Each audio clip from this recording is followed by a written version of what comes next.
नमस्कार दोस्तों, मैं कीर्ति शौकीन फिर से आप लोगों का स्वागत करती हूँ अनटोल्ड स्टोरीज बाय कीर्ति पे। उम्मीद है आप लोगों की दिवाली बहुत अच्छी रही होगी, आपने जमकर पटाखे फोड़े होंगे और वोकल फॉर लोकल को सपोर्ट किया होगा। आपकी दिवाली का पता नहीं, लेकिन भारतवर्ष की दिवाली बहुत अच्छी रही है। वो हम आज की वीडियो में डिस्कस करेंगे कि कैसे। कुछ बम पटाखे फोड़े हमने भी, लेकिन थोड़े बड़े लेवल पर दिवाली मनाई है। आइए चलिए देखते हैं कैसे। Massive drone strike hits NSCN KYA camps along India-Myanmar border, 5 militants killed. 2015 के बाद लगी एक लत भारत को। वो लत है क्रॉस बॉर्डर स्ट्राइक्स करने की। अब हमने कहा कि देखिए, जो हमें छेड़ेगा उसे हम छोड़ेंगे नहीं। और अब वो क्रॉस बॉर्डर स्ट्राइक्स में भी नहीं हम किसी को छोड़ रहे हैं। अगर आप हमें पीट कर या हमें छेड़ कर अपने घर में घुसते हैं तो हम घर में घुसकर आपको मारेंगे। और यही चीज़ें ये स्ट्राइक्स डिफाइन करती हैं। हाल ही में जब अभी दिवाली भारतवर्ष सेलिब्रेट कर रहा था तो भारत ने ड्रोन स्ट्राइक किया है म्यांमार पर। अब म्यांमार के एक्चुअली एरिया के अंदर घुसकर किया गया है, लेकिन ये strike was targeted on NSCN KYA camps. अब ये NSCN क्या है, कैसी ऑर्गेनाइजेशन है, इसको हम क्यों इतना धो रहे हैं, स्पेशली म्यांमार में जाकर भी हम नहीं छोड़ रहे। ये सब आज की वीडियो में हम डिस्कस करेंगे। अगर आपको आज की वीडियो पसंद आए तो लाइक शेयर सब्सक्राइब करना ना भूलें। देखिए, नॉर्थ ईस्ट के जो 7 सिस्टर्स हैं उनमें एक ऑर्गेनाइजेशन काम करती है। सारे ऑलमोस्ट हर एक स्टेट में ये ऑर्गेनाइजेशन अपने पैर फैला चुकी है। और ये 1990s में 80s में जन्म हुआ था इस ऑर्गेनाइजेशन का, NSCN के नाम से। अब उसके बाद इसके बहुत सारे फैक्शंस भी बन चुके हैं। कोई खापलांग है, कोई IM के नाम से। जैसे जैसे लीडर्स होते हैं वैसे वैसे इसके फैक्शंस बन जाते हैं। लेकिन ये ऑर्गेनाइजेशन बनाई क्यों गई थी? ये ऑर्गेनाइजेशन बनाई गई थी एक डिमांड रखने के लिए, डिमांड फॉर ग्रेटर नागालैंड। देखिए, NSCN was formed after a split in the earlier Naga insurgent organization। तो मतलब एक इंसर्जेंसी को प्रमोट करने के लिए ये ऑर्गेनाइजेशन बनाई गई है, नागा नेशनल काउंसिल। अब ये NNC पहले कभी हुआ करती थी, बट फिर एक शिलोंग अकॉर्ड होता है 1975 में between government of India and this organisation. उसके तहत इन लोगों ने कहा कि ठीक है, हम गवर्नमेंट में पार्ट लेंगे, हम अपने स्टेट के लिए काम करेंगे, लेकिन थ्रू आपके लीगल मीन्स, थ्रू गवर्नमेंट। हम स्टेट से अलग होने का नहीं सोचेंगे, हम सेपरेशन की बात नहीं करेंगे, हम इंसर्जेंसी को प्रमोट नहीं करेंगे। अब इसी चीज़ से नाखुश थे बहुत सारे लोग जो उस ऑर्गेनाइजेशन में काम कर रहे थे, और उसी के बाद वो बनाना स्टार्ट करते हैं अपने अलग अलग factions. The Shillong Accord required Naga rebels to accept the Indian constitution and surrender arms. Isaac Swu, Muwa and Khaplang opposed this। तो अब ये देखिए, IM ये दोनों मिलकर बनाते हैं, Isak and Muivah, and then we have Khaplang जो NSCN KYA भी बनता है, calling it a betrayal of Naga sovereignty. अब ये लोग कहते हैं कि भाई, जितने भी नागा लोग हैं, जो भी लोग नागा ट्राइब से बिलोंग करते हैं, किसी भी स्टेट में हो, आपके नॉर्थ ईस्ट के या म्यांमार में या आसपास कहीं पर भी होंगे, हम उन सबका मिलकर एक अपना अलग स्टेट, अलग कंट्री बनाएंगे। हमें किसी और कंट्री का पार्ट नहीं बनना। रीजनलिज्म, जो सन्स ऑफ सॉइल वाला कॉन्सेप्ट होता है, उसको प्रमोट करते हुए ये लोगों ने इंसर्जेंसी स्टार्ट की।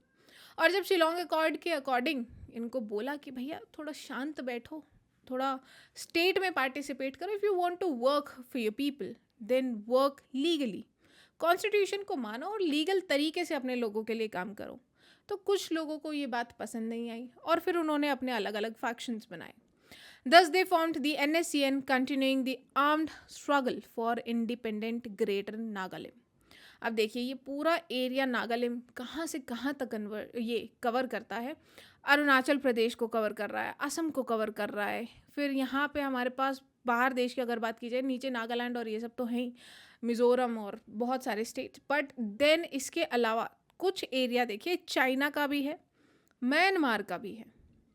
नाउ यू अंडरस्टैंड कि म्यांमार में स्ट्राइक क्यों की गई और NSCN को क्यों म्यांमार से सपोर्ट मिलता है। एक्चुअली म्यांमार में भी अभी जब यहाँ पर एक जो भी टर्मोइल आया, पॉलिटिकल टर्मोइल है, जनता पार्टी और जितने भी आपस की जो खींचतान म्यांमार में चल रही है उसके वजह से वैक्यूम क्रिएट होता है। अब वैक्यूम क्रिएट होगा तो यहाँ के जो नागा ट्राइब्स हैं या जो नागालिम के आइडिया को सपोर्ट करते हैं ऐसे लोग हैं, वो एनएससीएन को सपोर्ट करते हैं और एनएससीएन इसी बात का फ़ायदा उठाकर क्रॉस बॉर्डर अपना आर्म्स स्मगल करता है, वहाँ से अपना ड्रग्स मंगाता है, ट्रैफिकिंग होती है। और हमने बहुत बार ट्राई किया अभी एनएससीएन से बात करने का भी, लेकिन there has been no common ground to reach to yet. और फिर ये लोग क्या करते हैं, ये लोग कंटिन्यूसली अटैक करते हैं, कभी असम राइफल्स पर, कभी बीएसएफ पर, कभी जितने भी आपके आर्म्ड फोर्सेस हैं सब पे कंटिन्यूस इनके अटैक्स रहते हैं। और हाल ही में एक ऐसा अटैक किया गया था जिसमें हमारे आर्म्ड फोर्सेस को काफ़ी क्षति पहुंचाई गई थी। उसी का जवाब देने के लिए क्रॉस बॉर्डर स्ट्राइक की गई। अब म्यांमार के और भी बहुत सारे प्रॉब्लम्स हैं। म्यांमार से जो भी मतलब दो फैक्शंस के बीच तो लड़ाई चल ही रही है, बट देन वहाँ की माइनॉरिटी को भी मारकर भगाया जाता है। अब वो माइनॉरिटी भागकर पहुँचती कहाँ है, वो पहुँचती है भारत में, रोहिंग्यास। और फिर प्रॉब्लम किसके लिए क्रिएट होती है, अगेन वो प्रॉब्लम क्रिएट होती है भारत के लिए। So we have so many problems to deal with at the same time. और अभी रिसेंटली म्यांमार में एक रखाइन कॉरिडोर भी बनाया जा रहा है। ये कॉरिडोर है रेफ्यूजीज़ के लिए, और इसको हैंडल कौन करेगी, of course US led organisations. अब आप उनको आप पीस के लिए कहिए या फिर रेफ्यूजी केयर के लिए कहिए, बट वेस्टर्न कंट्रोल तो ऐसी ऑर्गेनाइजेशंस पे रहता ही है and they do not work independently, that is what we all know. NSCN की बात की जाए तो आईएम हमने देखा कि आईएम कैसे बना, फिर हमने के देखा Khaplang continues armed struggle from Myanmar, इसीलिए इन पे स्ट्राइक म्यांमार में की गई है and has suffered losses due to recent drone strikes जो अभी हमने की। भाई इनके 5 मिलिटेंट्स को हमने मार दिया, बट द थिंग इज़ कि नॉर्मल मिलिटेंट्स वो नहीं थे, इनके एक सेल्फ स्टेटेड कार्डर होता है। नॉर्थ ईस्ट में जो भी इंसर्जेंसी है उनमें सेल्फ स्टेटेड कार्डर बनाया जाता है, सेल्फ स्टेटेड आर्मी होती है, self stated general, self stated major general, self stated lieutenant general. इनके सबके कार्डर्स हैं, ये अपने आप को आर्मी की तरह पेश करते हैं। और उसी के जब आप टॉप लीड को हर्ट करते हो, अटैक करते हो, ख़त्म करते हो, तो पूरी चेन गड़बड़ा जाती है। This is what has been done. कुछ बहुत सारे स्मॉलर फैक्शंस भी हैं, reduce to local influence only, often focusing on tax collection rather than ideological struggle। अब म्यांमार फैक्टर हमने डिस्कस किया कि वहाँ पे जो सिविल वॉर चल रही है जनता पार्टी और बाकी ऑर्गेनाइजेशंस के बीच, इसकी वजह से जो वैक्यूम क्रिएट हुआ है that actually supports and proliferates such activities. और इसी के साथ साथ जो हमारी दिवाली मनाई गई उसमें जो सेलिब्रेशन ऐड हुआ वो हुआ हमारे बाकी पड़ोसियों से। अब वो देखिए कैसे, बाकी बॉर्डर्स से क्या खुशी की खबर आई भारत के लिए। तालिबान ने अटैक किया पाकिस्तान को, एक्चुअली पाकिस्तान ने पहले अटैक किया। बेसिकली पाकिस्तान ने भारत मॉडल को कॉपी करने की कोशिश की, टीटीपी को अटैक किया तालिबान अफ़गानिस्तान के बॉर्डर्स के अंदर, which was a direct threat to Taliban. और तालिबान ने 2 दिन के अंदर रिटालिएशन किया, पाकिस्तान को बहुत अच्छे से धोया, बहुत अच्छे से पीटा। ये तो बात हुई तालिबान और अफ़गानिस्तान की। हालांकि स्टार्टिंग में हमारे relations were not that good with Taliban, हमने एम्बेसी भी क्लोज की थी, but recently they have been mending. और पाकिस्तान को ये बात कुछ रास भी नहीं आएगी। इनफैक्ट अभी जब अटैक किया गया था पाकिस्तान पर, तब तालिबान के लोगों ने जय श्री राम, जय बजरंगबली के नारे लगाकर अटैक किया, which was again a tribute to Bharat. उसी के साथ बांग्लादेश की बात की जाए, वो ईस्टर्न फ्रंट भी आजकल बहुत उछल रहा था। बांग्लादेश की बात की जाए तो अचानक वहाँ पर आग लग जाती है एक बहुत बड़ी। वो आग कैसे लगती है, एयरपोर्ट टर्मिनल पे होता है। देखिए, Bangladesh apparel sector faces 1 billion blow after airport cargo fire. The blaze erupted on Saturday in airport's cargo import section and destroyed large volumes of imported raw material। मतलब एक तो आपका 1 बिलियन का लॉस हो गया, आपने इंपोर्ट जो किया था, प्लस आप उससे जो भी बनाकर बेचने वाले थे सामान, तो आपके एक्सपोर्ट का भी नुकसान। इसी के साथ साथ call it a coincidence may be, इसी के साथ साथ जब हमारे पीएम मोदी आईएनएस विक्रांत पर जाते हैं तो वहाँ से एक स्टेटमेंट देते हैं कि भाई हमसे जो जिस तरीके से बात करेगा उसे उसी की भाषा में समझा दिया जाएगा, तो थोड़ा बच के, थोड़ा ढंग में। वो कहते हैं कि कायदे में रहोगे तो फ़ायदे में रहोगे। This essentially what PM Modi told our neighbors through his speech when he visited INS Vikrant. इसी के साथ साथ बहुत सारी खबरें दिल्ली के आसपास की भी आई। अब ऑफ कोर्स दिवाली है तो दिल्ली कैसे मिस हो सकती है, लेकिन ये सारी न्यूज़ कुछ बहुत खास नहीं थी, मतलब not in a positive sense. सबसे पहला जब दिल्ली की बात आती है और दिवाली सेलिब्रेशन उससे इंटीग्रेट होता है या उसे अटैच किया जाता है, उससे सोचा जाता है, तो first thing that comes to our mind is pollution. और पोल्यूशन को लेके फिर से बहुत सारी पॉलिटिकल एजेंडाज, पॉलिटिकल स्टेटमेंट्स शुरू हो गए हैं, लेकिन इसमें भुगत रही है दिल्ली की जनता। दिल्ली का AQI पहुंच गया है 900 के पार। Delhi has worst Diwali air in 4 years. Tuesday winds prevent severe drop. Crackers contributed around 40% pollution. अब देखिए, अब इसमें बहुत सारे वोक और लिबरल लोग आकर कहेंगे कि क्रैकर्स ने 40% पोल्यूशन आपका कंट्रीब्यूट किया है, तो why to celebrate Diwali like this. तो मेरा उन सभी वोक और लिब्रांडूस को ये कहना है कि देखिए, आपको जैसे भी सेलिब्रेट करना, आप दिया जलाइए, आप आर्टिफिशियल लाइट्स लगाइए, आप चाइना लाइट्स लगाइए, दैट्स नॉट आवर कंसर्न। लेकिन अगर हम अपने तरीके से दिवाली सेलिब्रेट करना चाहते हैं तो let us do that. 40% pollution cracker से हुआ, 60% कहाँ से आ रहा है? बाकी 60% कैसे हो रहा? 40% is about a single day, तो बाकी का जो 60% और पूरा साल दिल्ली की हवा ऐसी ख़राब रहती है, तो उसका क्या? उसके लिए state responsible, irrespective of the government, state responsible है ही। और ये बात और भी ज़्यादा तूल पकड़ गई जब अभी रिसेंटली दिल्ली CM और PM मोदी जी की मीटिंग हुई और उसमें 2 एयर प्योरीफायर्स लगाए गए, मतलब एक CM की तरफ और एक PM की तरफ। तो लोगों ने कहा कि देखिए, जब अपनी मीटिंग होती है तब तो आप एयर प्योरीफायर्स लगा रहे हैं, लेकिन दिल्ली वाले बेचारे क्या करें? Now that point is correct, I totally agree कि इसमें जनता को प्रॉब्लम होती है।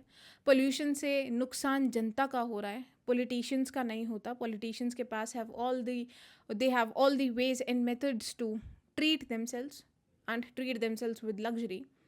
लेकिन इसका मतलब ये नहीं है कि हमारे सेलिब्रेशन पर उंगली उठाई जाए या हमारे सेलिब्रेशंस को कम करने की कोशिश की जाए, उनको पैसिफाई करने की कोशिश की जाए। अगर करना है तो स्टेट को अपना काम करना चाहिए। अगर करना है तो भाई शादी ब्याह में जो आप पटाखे फोड़ते हैं उसको कम कीजिए, जो आप जिम जाने के लिए AC यूज़ करते हैं उसको बंद कीजिए। अगर आप कुछ करना चाहते हैं प्लानट के लिए, एनवायरनमेंट के लिए, तो cut your expenses, your footprints first. बाकी सेलिब्रेशंस की बातें बाद में। और ये ज्ञान एक पर्टिकुलर धर्म के ही सेलिब्रेशंस को नहीं देना चाहिए। But then, coming to pollution again, as pollution peaks across capital, many stunts go blank. ये तो बहुत ऑब्वियस बात है कि पोल्यूशन जब इतना पीक कर जाता है तो सबको बहुत सारी प्रॉब्लम्स होती हैं। और फिर ब्लेम लगता है अगेन पंजाब दिल्ली वाला, पंजाब वर्सेस दिल्ली चलता है। लेकिन इस बार एक और ख़ास बात हुई है। इस बार खास बात यह है कि 72% decline in farm fires amid delayed paddy harvest. Monsoon की वजह से, मतलब रिट्रीव भी इस बार लेट हुआ है मॉनसून, उसकी वजह से पैडी हार्वेस्ट थोड़ा पीछे हो गया, थोड़ा लेट हो गया है। तो यानी 72% तक का स्टबल बर्निंग कम किया गया है इस बार पंजाब की तरफ से, और फिर भी दिल्ली की AQI इतनी हाई पहुंच गई है। अब इसमें देखिए प्रॉब्लम कैसे क्रिएट की जाती है और कैसे एक सॉफ्ट मैनिपुलेशन, एक सॉफ्ट एजेंडा पुश किया जाता है। ये ट्वीट देखिए, this is what I notice when I was scrolling through my Twitter. BJP government cheated the public and tampered with pollution data. Totally fine, आप ऐसा बिल्कुल बोल सकते हैं। All monitoring systems CPCB, DPCC, IMD, IITM shut down on Diwali night. Again good, हो सकता है ऐसा किया गया हो and it is very good अगर आप इसको एक्सपोज कर रहे हैं। But then focus on this line, all to protect the fire cracker lobby. Now this is what instigated me. मतलब फायर क्रैकर लॉबी का क्या मतलब है भाई? अगर हम अपना सेलिब्रेशन फायर क्रैकर्स के थ्रू करना चाहते हैं, मतलब आप अपनी शादी में नहीं बम पटाखे फोड़ते हैं, आप बर्थडेज पे नहीं बम पटाखे फोड़ते, न्यू ईयर पे पूरी दुनिया बम पटाखे फोड़ रही है। तब पोल्यूशन नहीं याद आ रहा है, ओजोन होल नहीं याद आ रहा है। एक दिन जब हम हिंदूज अपना सेलिब्रेट करना चाहते हैं, दिवाली सेलिब्रेशन करना चाहते हैं, नॉट जस्ट हिंदूज, बहुत सारे अदर रिलीजन के भी लोग सेलिब्रेट करते इस बार नज़र आए हैं, तो उसमें क्या प्रॉब्लम है भाई? How come it is a lobby? Why can't I celebrate without any particular label from any of the parties? This is what actually irritated मी। इसी के साथ साथ जब दिवाली भारत में मनी, तो भाई यहाँ पटाखे फोड़े गए और उसका दर्द, उसकी चीख सुनाई दी अमेरिका तक। देखिए अमेरिका की राइट लॉबी क्या कहती है। This is again what irritated me, what egged me most. Go back home and worship your sand demons, get out of my country. ये लिखते हैं जोल विबिन। और ये लिख किसको रहे हैं? ये लिख रहे हैं तुलसी जी को, ये लिख रहे हैं ऋषि जी को, जिन्होंने भी, जो भी यूएस गवर्नमेंट का पार्ट है और जिन्होंने भी दिवाली सेलिब्रेशन की पोस्ट की है, उन सबको ये लिखा गया है। यानी राइट विंग की जो लॉबी है अमेरिका की, उन्होंने कहा कि अगर आप सेलिब्रेट करना चाहते हैं दिवाली, तो this means that India is first for you and America is the second priority, you should go back to India. तो अब जो हमारे देसी कॉलोनियल्स भाई पूरी की ज़िंदगी यहाँ का अपने भारत माता का खाते हैं और फिर बाहर चले जाते हैं just to get better opportunities, this is what they face. मतलब माने या नहीं माने, एक रिजिडनेस आपको हर जगह देखने को मिलेगी। सन्स ऑफ सॉइल वाला कॉन्सेप्ट हर जगह आपको देखने को मिलेगा, and it is getting very very strengthened, very very deepened nowadays. Worship of false gods, मतलब मुझे ये समझ नहीं आया कि आपको why do you have to blame our gods, why do you have to go to our gods? मतलब हमने किसी की बात नहीं की, हम किसी भी कंट्री में ऐसे बात नहीं करते। हम तो अभी हेलोवीन आ रहा है, हमारे बहुत सारे वोक और लिबरल लोग जाएंगे हेलोवीन मनाने, तो हम तो किसी के गॉड की बात नहीं कर रहे हैं। How come you are always targeting Hinduism? How come you are always targeting Hindu gods? मतलब it is so convenient for everybody to talk about it. मतलब आपको दिवाली सेलिब्रेशन नहीं पसंद, समझ आता है। आपको नहीं पसंद कि अमेरिकन्स दिवाली सेलिब्रेट करें या इंडियन फेस्टिवल सेलिब्रेट करें, समझ आता है। But how come you are targeting our gods? How come you are so comfortable with it? और इतना ज़्यादा अगर आप इतना डायरेक्ट बोल सकते हैं, तो इंडियन स्टेट की तरफ से कोई कंडेम क्यों नहीं किया गया है? Worship of false gods. MAGA spreads hate on Diwali as Trump lights diyas at White House. अब देखिए, ट्रंप तो दिए इसलिए जला रहे हैं क्योंकि उन्होंने कहा कि भारत ने मेरी बात मान ली है, भारत ने कहा है कि हम रशियन ऑयल कट करेंगे। और दूसरी तरफ उन्होंने चाइना को धमकी दे दी कि 100% टैरिफ थोड़ा कम लग रहा है, 155 कर देते हैं। थोड़ा खुश मिजाज आजकल ट्रंप चाचा का लग रहा है, इसीलिए उन्होंने दिवाली सेलिब्रेशन की बात की। और उसके बाद एक फ़ोन कॉल भी हमारे पीएम मोदी जी को आया, हालांकि exact details are not out. ये सब बाहर तो चल ही रहा है, मतलब इतना हेट, इतना आपको एक जिंगोइज्म अगेंस्ट हिंदुइज्म और अगेंस्ट इंडियंस की तो आपको बाहर से देखने को ही मिल रहा है। बट द प्रॉब्लम इज़ कि भारत के अंदर से भी ऐसी ही खबरें आ रही हैं, भारत के अंदर भी सेम प्रॉब्लम्स चल रही हैं। आज सुबह क्या हुआ है, देखिए आज सुबह ही एक आम इंसान, ये एक ट्वीट है जो मैं आपको अभी पढ़कर सुना रही हूँ, एक आम इंसान जो मेहनत करके अपना पैसा कमाकर अपनी इज्जत के साथ, अब होटल का नाम सुनिएगा, I was very shocked, I was astonished ये नाम सुनकर, because we do not expect such behaviour from these people, के साथ ताज होटल में आता है, उसे आज भी इस देश में जलील और अपमानित होना पड़ता है। और मेरी गलती क्या है? सिर्फ ये कि मैं बैठ गई एक रेगुलर पद्मासन स्टाइल में। ये एक मैम है, एक लेडी जो ताज होटल में दिवाली सेलिब्रेट करने गई हैं, खाना खाने गई हैं। अच्छा भाई, इनका कोई स्टार्टअप का बिजनेस है, पैसा कमाकर मेहनत से एक अच्छा डिनर अफोर्ड कर पा रही हैं। ताज होटल जैसी जगह आधी दुनिया, आधी मिडिल क्लास वहाँ पर बैठने का सोच भी नहीं सकती है, वहाँ पर बैठ भी नहीं पाती है पूरी ज़िंदगी। तो she wanted to celebrate her earnings, she wanted to celebrate her life, she wanted to celebrate Diwali, so she went there to have dinner. और मैम ने क्या किया कि मैम ने कुर्सी पर आलती पालती मार ली, यानी पलोथी मारकर बैठ गई, because she was comfortable like this. तो होता क्या है, अब होता है कि एक एम्प्लॉय, जो ताज होटल के एम्प्लॉय हैं, वो आते हैं और कहते हैं कि ma'am you are making our guests uncomfortable, आप प्लीज़ ऐसे मत बैठिए, this is not how you sit in fine dines, and also do not wear these chappals. तो मैम ने पहना क्या था? मैम ने पहना था कोल्हापुरी चप्पल। वो चप्पल जो पेरिस फैशन वीक में 1 लाख से ऊपर की बिकी, वो चप्पल जो वर्साशे अगर उसको अपना ब्रांड कर देता है तो 1.5 लाख 2 लाख की आप खरीद सकते हो। अगर वही कोल्हापुरी चप्पल हम ताज होटल में पहनकर बैठते हैं तो उस पर क्वेश्चन कर दिया जाता है that it is making our guests uncomfortable. Why? मतलब दिल्ली अब लंदन से ज़्यादा लंदन हो चुकी है। We are sitting in Las Vegas. और उसके बाद मैम ने ये ट्वीट किया। ट्वीट के रिप्लाई देखिए। This is again very very surprising and very very sad. Madam, the same seat that you have put your feet on will be use by another guest. तो sir, अगर ये use किया जाएगा तो clean करना ये hotel का काम है। अगर उनको कंफर्टेबल लग रहा है तो she can sit, because she is not making any other person uncomfortable. किसी और को तो कुछ नहीं कह रहे हैं, शी इज़ जस्ट अपना पद्मासन में बैठकर खाना खा रहे हैं। इतना वेस्टर्न हमारी सोसाइटी हो चुकी है, इतना वेस्टर्नाइजेशन आ चुका है that we find it very very stupid to sit in padmasana and we find it ridiculous to sit like it. मतलब ताज होटल में अब आप हाथ से दाल चावल भी नहीं खा पाएंगे, हाथ से बिरयानी भी नहीं खा पाएंगे। It is against the etiquettes of fine dine. ऐसे ही बहुत सारे कमेंट्स देखने को मिले विच एक्चुअली सैडेंड मी मोर। और फिर इसी से बहुत सारी जो पहले भी इंस्टेंसेस हुए हैं, एक महिला थी, एक कपल थे जो एंट्री करना चाह रहे थे एक बड़े होटल में to have dinner, to have some good time, उनको मना कर दिया गया only because they were wearing ethnic. मतलब भारत में रहकर अगर आप भारत के कपड़े पहनते हैं तो आपको होटल में नहीं घुसने दिया जाएगा। अगर आप भारत में रहकर कोल्हापुरी चप्पल पहनते हैं तो आपको स्लैम किया जाएगा। अगर आप कंफर्टेबली बैठने के लिए पद्मासन यूज़ कर लेते हैं, आलती पालती मार लेते हैं, which basically is Indian etiquette, तो आपको स्लैम किया जाएगा। तो basically this is all what happened around Diwali. But I think in सब में जो पटाखे भारत ने फोड़े उसकी खुशी सबसे ज़्यादा है। But the message that we all need to get from all these instances is, देखिए, Bharat as a country Diwali अच्छे से सेलिब्रेट कर रहा है।